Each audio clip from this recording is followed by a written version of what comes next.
Stop buying games at launch. Now, I know this sounds crazy, but hear me out. Every time a new game comes out, people review it like YouTubers, and depending on what the YouTubers say can make or break the game's reputation. For example, let's say for instance, my favorite game of all time, The Last of Us Part 2. Now, spoiler warning, if you don't want the game spoiled for you, even though it's 4 years old and you've probably already seen clips online and got this game leaked to you, but here's your spoiler warning. Now we know this game has a split fan base, and although some people love it and some people hate it, but approaching the game's release, many people got the game leaked for them and learned that the main character from the first game dies, and without even the game being out yet, with only trailers and gameplay trailers to get an idea of what the game is going to be like, people immediately called the game bad. And my thing is, how are you going to call something bad without even trying it or being out yet? And I get different people have opinions about the game. Some say it's bad and have very valid reasons, but some people call it bad because they heard it was bad from someone on the internet. And the thing was, I even called the game bad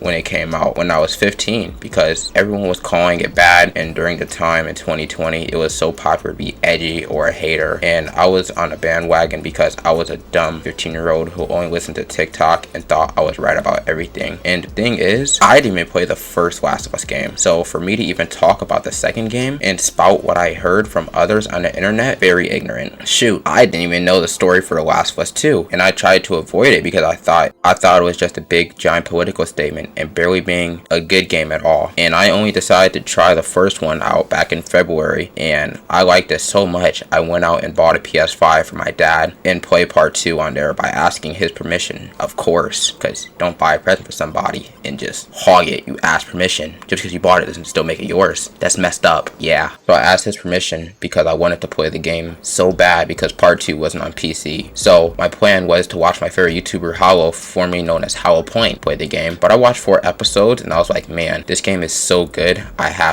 got to get it for myself. It's too good to just be watched on YouTube if I want to fully delve into the game. So after work the next day, I went to Walmart, got the game, bought a bunch of snacks, and planned on beating the game the same night. Here's a picture of me playing the game till 7 a.m. with junk food. And let's just say it's not as short as the first game. I stayed up till 7 a.m. and was only on Ellie day 2 of Seattle. So it took me 4 days to beat it, and I love every second of it. Also, the thing is, I'm mad at myself for not playing it sooner because I saw Hollow play it 4 years ago when the game launched, but I only watched half an hour of gameplay just to see what it was about, and since I didn't know the lore from the first game, it was all nothing to me, and the only thing I took away from the half hour of gameplay was politics and a deadly virus, which was a big thing back in 2020 for obvious reasons. And since it was so much of the same stuff like that going on with every piece of media back then, it was hard to like anything without getting angry for unnecessary politics. But now I'm older, it's 2024, I realize how much of a jerk I used to be, and now I've learned to make opinions for myself, and just because an opinion is popular on the internet, I choose not to listen to it and try everything firsthand for myself and give my own opinion. And by me being this way now and trying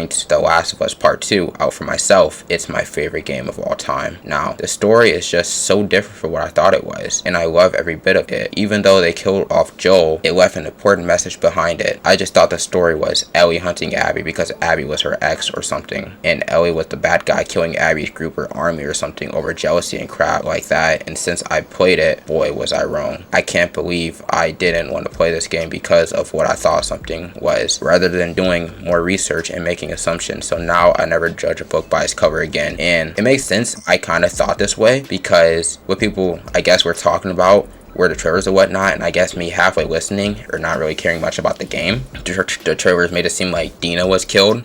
That's where I got the idea of, I guess Ellie's lover or ex or something like that. But now I see the people that hated on it when the game came out, I see them as immature and non-understanding with too much pride to admit their thoughts. Some people even went as far to dedicate their whole online channel to hate on this game.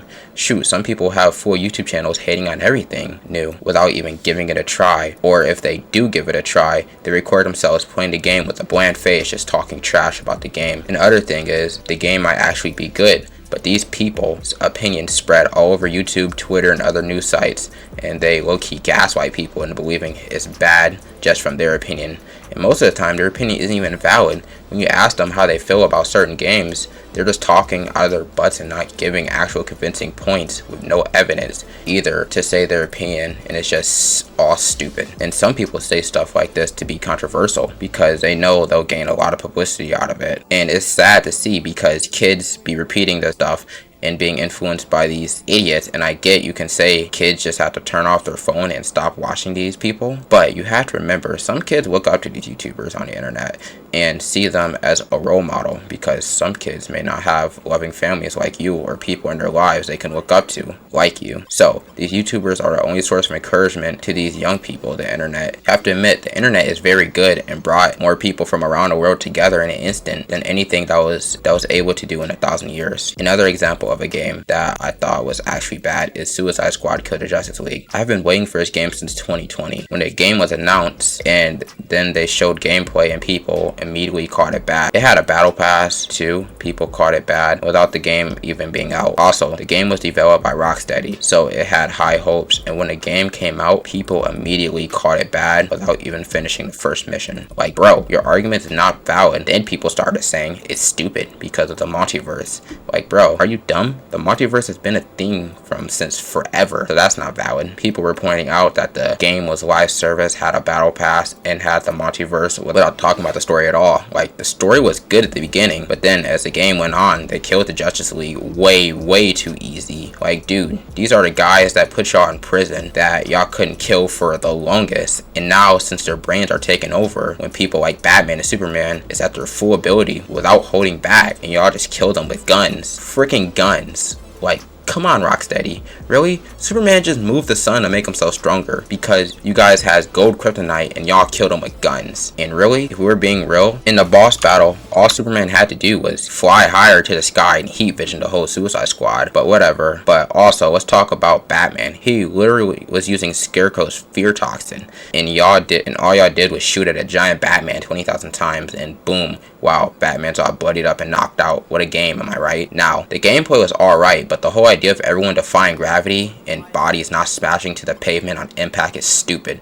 The only person this makes sense for is Deadshot, because he mainly uses a jetpack, but for everyone else, yeah, this is dumb. And I hate how people compare this to the Arkham games, saying, why is it not like the Batman games? And my response to that is, bro, are you stupid? This is a whole different game, and I don't know how to make this more clear, but you're not playing as Batman in Suicide Squad. And I get Harley Quinn was playable in the Arkham games for like 10 minutes because of DLC, but those DLCs were just replacing the character models and voice lines of Batman and implementing them into the little section. Also, Harley Quinn didn't have Batman's tech like she does in Suicide Squad.